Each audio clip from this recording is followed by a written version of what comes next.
नमस्कार दोस्तों, मैं प्रतीक सहगल एक बार फिर से आपका स्वागत करता हूं अपने इस चैनल पे जहां हम आपको फाइनेंशियल अवेयरनेस प्रोवाइड करते हैं।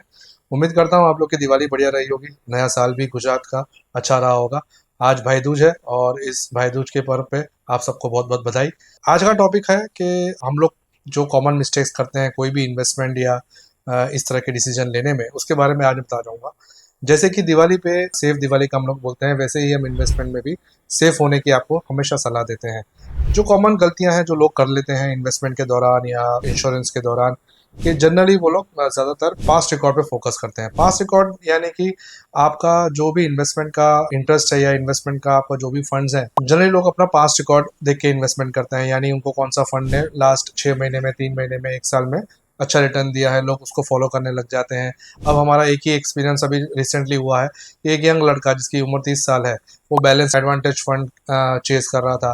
क्यों चेज कर रहा था? कि भाई उसका रिटर्न अच्छा था, तो उसने सोचा वो फंड उसको भी सूट करेगा। देखिए, ऐसा नहीं होता। आपके लिए सभी फंड अच्छे नहीं है और सभी फंड सूटेबल नहीं है। आपको एक प्रॉपर बास्केट बनानी पड़ेगी। आप सिर्फ रिटर्न को चेज ना करें, आप देखें कि कौन सा फंड आपके पोर्टफोलियो को, आपके गोल को चूज कर रहा है, सेट कर रहा है। तो जहाँ तक रही रिटर्न की बात, वो रिटर्न को चेज मत करिए। दूसरा, लोगों को एक गलत फहमी होती है, एक मिस्टेक होती है कि म्यूचुअल फंड हर साल 15% या हर साल 18% या हर साल 12% रिटर्न देंगे, जैसा उन्हें बताया है। एक्चुअली जो रिटर्न बताए जाते हैं ये एक एवरेज होते हैं, जो कि 5 साल, 7 साल, 10 साल का हॉराइजन का एवरेज होता है, जिसे हम कंपाउंडिंग एनुअल रिटर्न्स कहते हैं। यानी कि अगर आपने कोई म्यूचुअल फंड लिया है या आपने ले रहे हैं या एसआईपी कर रहे हैं, तो उसका 5 साल, 7 साल, 10 साल का return year on year average 12 से 15 से 18% कहा जाता है। तो आप अगर सोच रहे हैं कि एफडी की तरह आपने आज पैसा लगाया, हर साल 12% वृद्धि होगी, तो ऐसा नहीं होता। होती 12% ही है, बट वो एवरेज ऑफ 5 ईयर्स आएगा, कहलाएगा वो 12%। पर हर साल 12% आपको वो दिखेगा नहीं, जिसे हम लीनियर ग्रोथ कहते हैं। ये लीनियर ग्रोथ नहीं रहता है।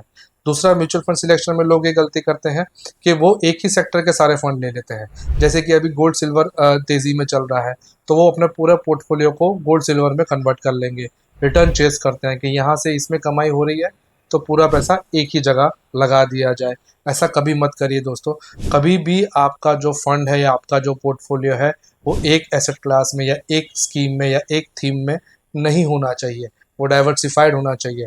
चाहे वो लार्ज कैप हो तो पूरा लार्ज कैप में ना हो, चाहे वो मिड कैप हो तो पूरा मिड कैप में ना हो, या इसी तरह कोई भी एक सेगमेंट में ना हो। आपको लग रहा है गोल्ड में तेजी है तो आपने पूरा पैसा वहां लगा दिया, आपको लग रहा है डेट में तेजी है तो आपने वहां लगा दिया। तेजी के पीछे मत भागिए, लॉ ऑफ एवरेज पे चलिए। आप 5 साल, 7 साल अपने इन्वेस्टमेंट को टाइम दे रहे हैं, अच्छा हर एसेट क्लास अपना टाइम पे परफॉर्मेंस करेगा, आपको ऑन एन एवरेज रिटर्न 12, 15, 18% मिलता रहेगा। 12% आप मान के चलिए टैक्स रिटर्न आपको मिल रहा है, तो ये बहुत अच्छा रिटर्न है, ये खराब रिटर्न नहीं है। तो आप एक चीज समझिए कि कोई भी एसेट क्लास, कोई भी रिटर्न के पीछे आप ना भागिए। पोर्टफोलियो को बैलेंस बनाइए, अपने एडवाइजर से सलाह लीजिए। दूसरी बात कि आप जो पोर्टफोलियो बना रहे हैं, वो जो पोर्टफोलियो है वो ओवरऑल आपके इन्वेस्टमेंट का अच्छा खासा परसेंट होना चाहिए। हमने देखा है कि म्यूचुअल फंड 5-10% का ही ओवरऑल इन्वेस्टमेंट का हिस्सा रखता है, जो कि बहुत ज़्यादा कम है।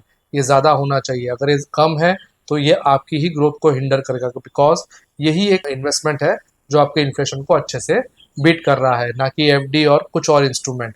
तो प्रपोर्शन जो है वो आपको अच्छे से सेट करना चाहिए। तो जैसे हम कहते हैं कि have a happy and safe Diwali, हम आपको कहेंगे कि happy and a safe investment. उम्मीद करता हूँ आज का आपको टॉपिक क्लियर हुआ होगा। Happy investing. Thank you very much.